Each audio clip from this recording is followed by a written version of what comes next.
आप सभी ने कल जिन शासन और सर्वोदय शासन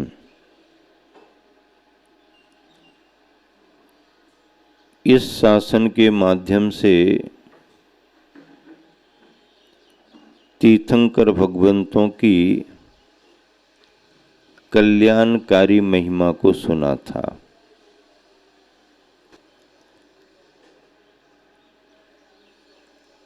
असल में जैन परंपरा इस बात पर जोर देती है कि सभी आत्माओं को परमात्मा बनने का अधिकार है। हर आत्मा परमात्मा ही है, परमात्मा ही है, लेकिन उस परमात्मा पने की शक्ति को प्रकट करने का काम करना है, उसका ही पुरुषार्थ करना है। हमारे गुरुवर आचार्य श्री कहा करते थे कि हीरा तो हीरा ही है, लेकिन फर्क किस बात का है? फर्क इस बात का है कि एक हीरा खान के अंदर पड़ा हुआ है, दबा हुआ है, और एक हीरा खान से निकल कर के बाहर आ गया है और किसी जौहरी के हाथ लग गया। कीमत किस हीरे की होगी? हीरा तो हीरा ही है, लेकिन हीरा होकर के भी अगर खान के अंदर दबा है, पड़ा है, तो हीरे की क्या कीमत है? और अगर वही हीरा निकल आया है, बाहर आ गया है, किसी जौहरी की नजर पड़ गई, उसने उसे ले लिया, तराश दिया, साफ सुथरा कर दिया, कटिंग कर दी, बड़े मार्केट में ले जा करके अच्छे शोरूम में रख दिया, हीरे की कितनी कीमत हो गई? तो हीरे की कीमत भी है और हीरे की कीमत भी नहीं है। जब तक हीरे की शक्ति दबी है तो उसकी कोई कीमत नहीं, हीरा होने पर भी कोई कीमत नहीं। और जब हीरा निकल करके बाहर आया, उसकी शक्ति उद्घाटित हुई, तो हीरे की कीमत है। हमारे अरहंत परमात्मा भगवंत हमारे इस शान पर चढ़े हुए हीरे के समान है, जिनकी कीमत अनमोल है। और हम सब हीरे होते हुए भी खान में पड़े हुए हीरे के समान है, अभी कोई कीमत नहीं है। हीरे तो हैं, हाँ हीरे हैं, इसमें कोई संदेह नहीं है, ये तो पक्का है कि हीरे हैं, लेकिन खान के अंदर पड़े हुए हैं। शक्ति को उद्घाटित करने की जरूरत है। इस देश का कोई भी नागरिक जो उस तरह की योग्यता को रखता है, वह देश के किसी भी बड़े से बड़े पद को प्राप्त कर सकता है, चाहे वो पुरुष हो चाहे वो स्त्री हो। हाँ, योग्यता उतनी होनी चाहिए और जिस तरह की अनिवार्यताएं, शर्तें हैं, वो उसमें फिट बैठनी चाहिए। अब अगर ऐसा कोई भी है, योग्यता संपन्न है, तो उसे देश का कोई भी पद मिल सकता है, लेकिन ऐसे ही नहीं मिलेगा। अपनी योग्यता को उद्घाटित करके साबित करना पड़ेगा। हाँ, चाहे शासन में जाओ और चाहे प्रशासन में जाओ। शासन में जाना है तो प्रतिनिधि के तौर पर आपको सामने आना पड़ेगा, चाहे सामने के दरवाजे से आओ और चाहे सरकार के सहयोग से पिछले दरवाजे से आओ। हाँ, जब उतना आपको मिलेगा तब आपको सीट मिलेगी। शासन चलाने के लिए प्रतिनिधि चाहिए, तो पब्लिक को चलाने के लिए प्रशासन चाहिए। प्रशासनिक अधिकारी बनना है, तैयारी करो, एग्जाम दो, इंटरव्यू दो, सिलेक्शन होगा तो तुम्हारे को अधिकार मिलेगा। तो अधिकार तो तब मिलेगा जब आप अपनी योग्यता को उद्घाटित करोगे। इस देश का कोई भी नागरिक प्राइम मिनिस्टर बन सकता है, राष्ट्रपति बन सकता है, लेकिन वो कब बनेगा? जब अपने अंदर की योग्यता को उद्घाटित करेगा तब उसे पद मिलेगा। ठीक ऐसे ही संसार में रहने वाली प्रत्येक भव्य आत्मा परमात्मा बन सकती है, लेकिन कब? जब वह अपने अंदर की सामर्थ्य शक्ति को उद्घाटित करे। भव्यत्व भाव वो कहलाता है जिसमें रत्नत्रय प्रकट करने की योग्यता होती है। रत्नत्रय प्रकट करने की योग्यता जिसमें हो वो भव्यत्व भाव है, भव्य जीव है। अभव्य जीव कौन है? जिसमें रत्नत्रय प्रकट करने की योग्यता ना हो। एक दूर भव्य भी है, उसकी परिभाषा ये बनती है कि रत्नत्रय प्रकट करने की योग्यता तो है, लेकिन रत्नत्रय प्रकट करने के उसे साधन नहीं मिलेंगे और योग्यता रखते हुए भी वह रत्नत्रय प्रकट नहीं कर पाएगा। अब यहाँ पर यात्री लोग आते हैं, ऑफिस में पहुंच जाते हैं, हमको वो स्थान बताओ कहाँ पर है, बताते हैं, नहीं जल्दी बताओ। तो भाई थोड़ा देखना तो पड़ेगा, हम इतनी दूर से आए हैं, तो हम उनसे कहना चाहते इतनी दूर से आए हैं तो थोड़ा घंटा 2 घंटा और प्रतीक्षा नहीं कर सकते क्या? नहीं हमको स्पेशल वाला चाहिए। हाँ, स्पेशल वाला सभी को स्पेशल वाला चाहिए तो कहाँ से देंगे? नहीं हमको तो चाहिए है ना, हमने पहले फोन तो कर दिया था, लेकिन इंतजाम तो व्यवस्था से होगा। नहीं आप देरी कर रहे हो तो फिर हम और कहीं जा रहे हैं। अरे भैया, कोई एहसान जता रहे हो क्या? हम आपकी सेवा में बैठे हैं, आपको सहयोग कर रहे हैं, हमें मालूम है आप बड़ी दूर से आए हो, बड़ी भावना लेकर के आए हो, व्यवस्था बनने में थोड़ी देरी तो लगेगी ना। हाँ, कोई अच्छे भाव वाले होते हैं, हाँ ठीक, कोई बात नहीं भैया, आप शाम तक भी कर दोगे तो चलेगा, हमें कोई ऐसा नहीं, अभी हम कहीं भी रुक जाएंगे।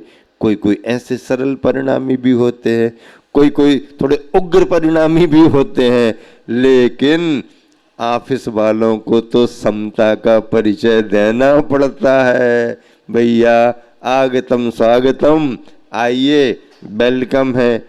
क्यों? क्योंकि ये क्षेत्र है और क्षेत्र पर सब तरह के और सब तरह की भावना रखने वाले लोग हैं।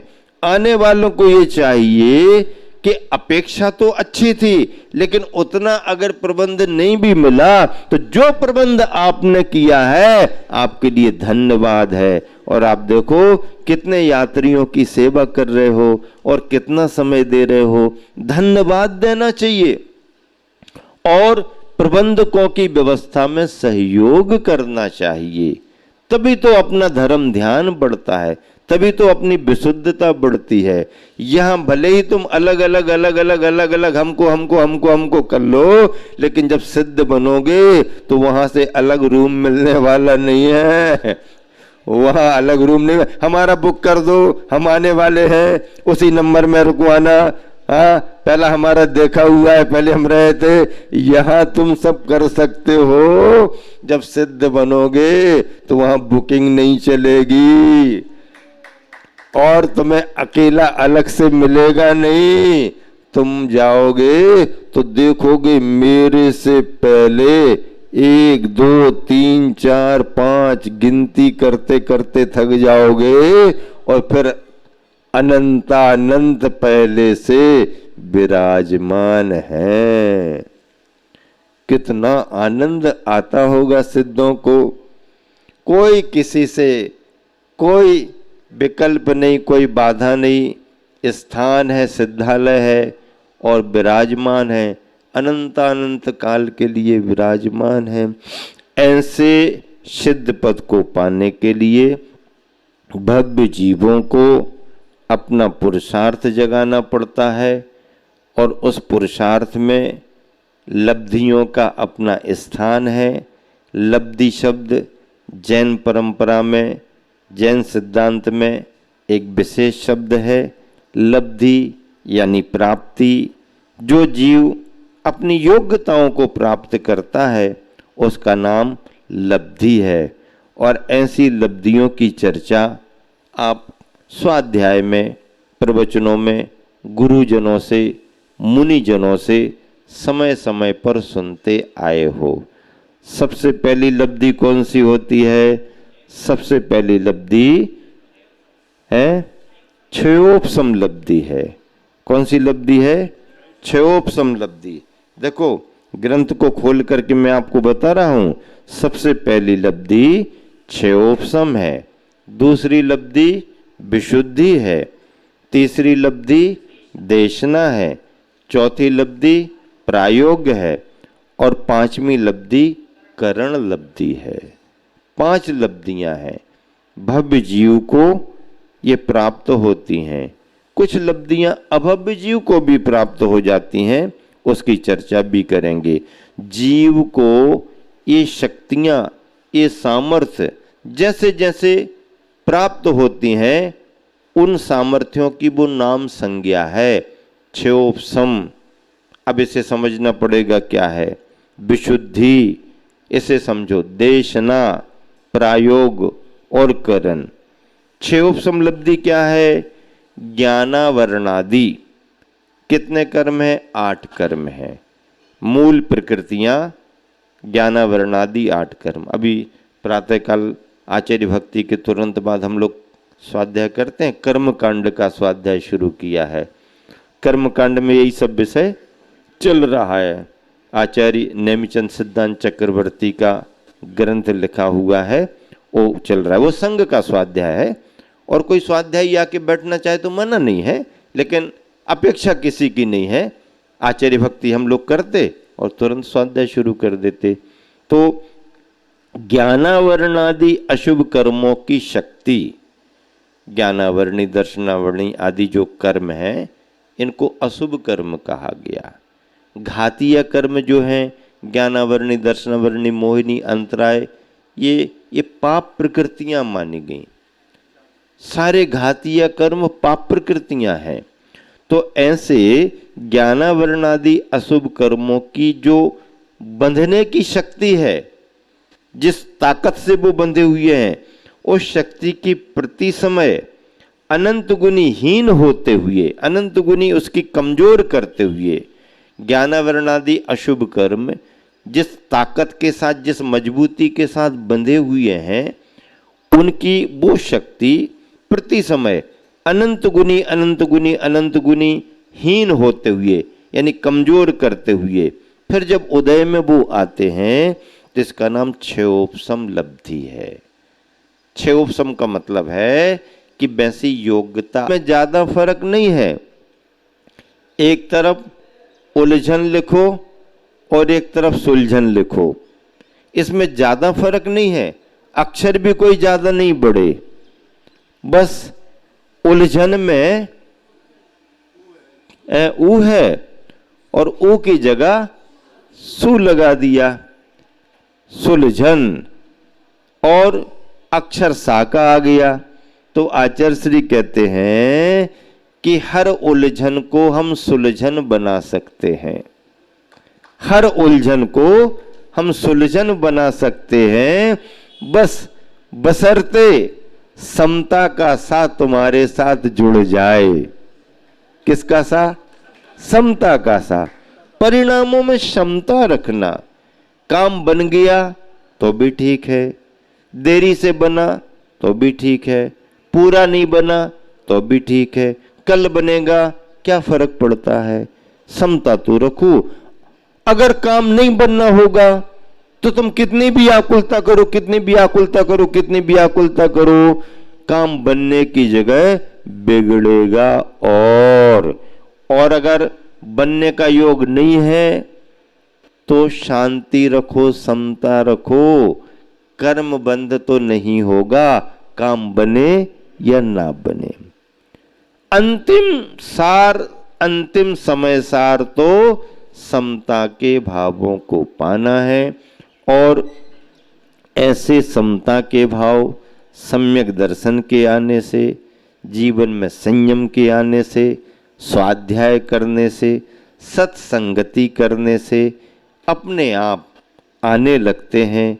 बाहर रह करके अब बहुत बड़ा पुरुषार्थ भी करो तो हो सकता वो बीतरागता, वो समता का भाव ना आ पाए। पर अगर आपने स्थान परिवर्तन कर लिया, सिद्ध क्षेत्र पर आ गए, गुरु का सानिध्य मिल गया, अभिषेक जैसा वातावरण मिल गया, शांति धारा जैसा वातावरण मिल गया, क्षेत्र की वंदना करने जैसा वातावरण मिल गया, और आकर के पूजा विधान करने का वातावरण मिल गया, तो तुम्हारे कसायों की कितनी भी तीव्रता क्यों ना आ रही हो, वह समता भाव में बदल जाते हैं। क्योंकि क्षेत्र का प्रभाव, स्थान का प्रभाव, आयोजन का प्रभाव, अनुष्ठान का प्रभाव, वातावरण का प्रभाव, स्वाध्याय का प्रभाव बनता ही बनता है। प्रातःकालीन बेला में चाहे आप इसे स्वाध्याय समझो और चाहे प्रवचन देशना समझो, आपको लाभ अच्छा मिल रहा है। और आप भी भरपूर मनोयोग के साथ भगवान का अभिषेक करने के पहले, शांति धारा के पहले, अपने परिणामों में परम शांति लाते हुए ज्ञान का लाभ ले रहे हो। भव भवांतर का साथ ही साथ पुण्य का योग है हमारा तुम्हारा, कि हम सब बैठ करके इस क्षेत्र पर रत्नत्रय की आराधना कर रहे हैं। समय हो गया, विराम देता हूँ। महावीर भगवान की जय।